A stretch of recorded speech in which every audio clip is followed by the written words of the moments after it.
Do you like having the highest steal rating in NBA 2K? Oh, I love that. That was perfect for me. Actually, I didn't have the highest. I was up there, but it was 96 is fine. That's cool with me. Yeah. So. How's the offseason been?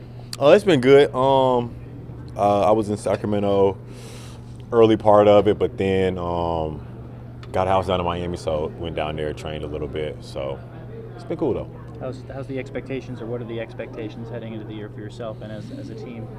I mean, I think we're expecting to win as a team, and I think me personally just to go out there and be Keon Ellis. I mean, the same person who I've always been, but I mean, I think year after year, I think more things are expected of you. So just looking to go out there and do that.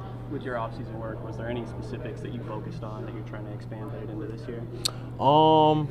I think my shooting off the dribble, just because I mean catch and shoot, that's like not a problem. So I think now like in transition, or if I come off a screen, like most nights I'll probably have like the other team's star on me. So being like a real threat and making them not have like a possession off, if you will, I think that could be good. Is that still partially with the idea of like, hey, I might play some point guard here? Oh, for sure. I'm pretty sure at some point, point guard or not, I think I'll still be in that situation. So yeah. You're a featured example in the league of elevating your game and taking advantage of opportunity every single year. What is the next elevation of Keon Ellis' game this year? That's a great question. I mean, I think doing what I do, but maybe even a little bit more efficient, and showing maybe parts of my game that others probably haven't seen or know that I could do. So, but I think whatever the game calls for. So, changes night to night. But yeah, I think just showing those things and being ready for that. Do you still feel like you're catching at least players you're defending by surprise, or do they know what to expect from your defense at this point in your career?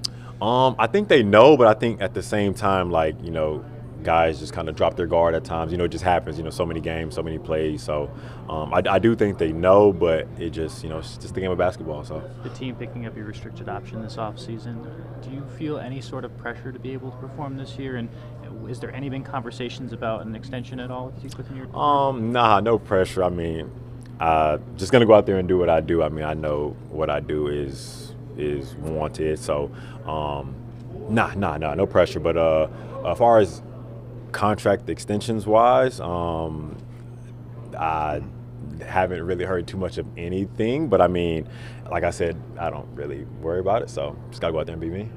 Is it motivating being in a contract year essentially?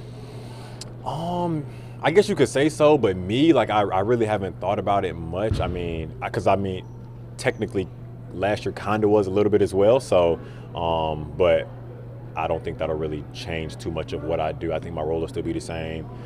The way I play will pretty much still be the same too. So pretty sure, looking forward to everything being pretty much the same. And then adding Dennis to this group, what do you think he brings and how he fits that identity, Doug? Man, I love the addition. I think, I'll definitely have to pick his brain a little bit, especially on the defensive end. I mean, he definitely will sit down and guard as well. So, and I think even, with having last year playing a little bit of point guard role, I think picking his brain on how he sees things and what's his reads and stuff like that. I definitely like to pick up for us and help us get a real true point guard.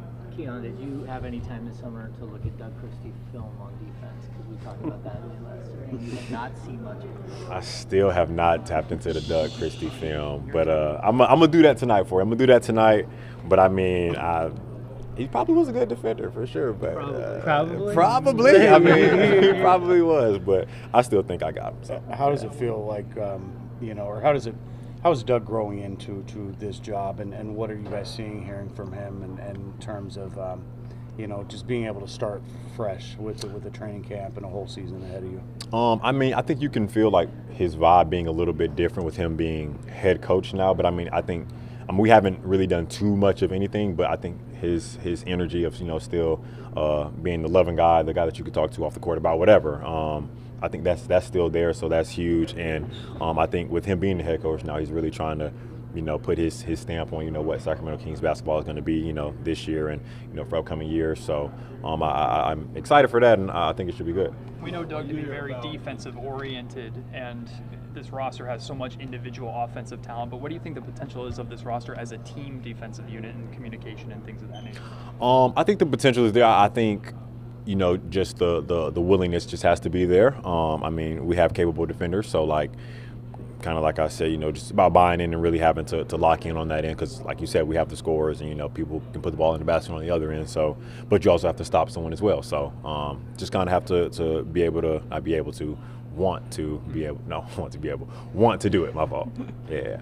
Yeah, when you hear about Doug talked about the need to play 94 feet. I know you do that from time to time, but can you explain how much exhaustion it takes into doing that continually throughout the course of the game? Yeah, it's definitely not easy. Especially, when you're guiding guys who are extremely fast and really crafty and probably going to get some calls. It's kind of tough. You got to kind of pick your spots. But, to make them uncomfortable, it definitely helps us on the defensive end, takes time off the shot clock and, things like that, disrupt the offense. So, it's definitely a little bit of tough, but, that's what comes with winning too. So. What are the things you want to see that will help you determine your future, whether it's with this team or whether you decide to hit free agency in the summer? You said what are some things that I I want want to see? What are the see? things that you want to have happen this year, you want to see from the organization that will help you make your decision?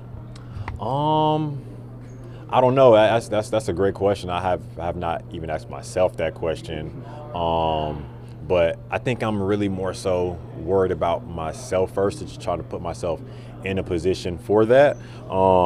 But that's a good question. I don't think I have an answer for you on that one. That's a good question. I'll think on that one. Who's the hardest to hear about Scott Perry's philosophy and how he wants you guys to play? How well do you feel like you fit into that scheme? I think that's just me all day. I think anyone who knows me and has truly watched me play, I think they would probably say the same thing as well. So, and I've had conversations with him as well, and he agrees as well. So, yeah.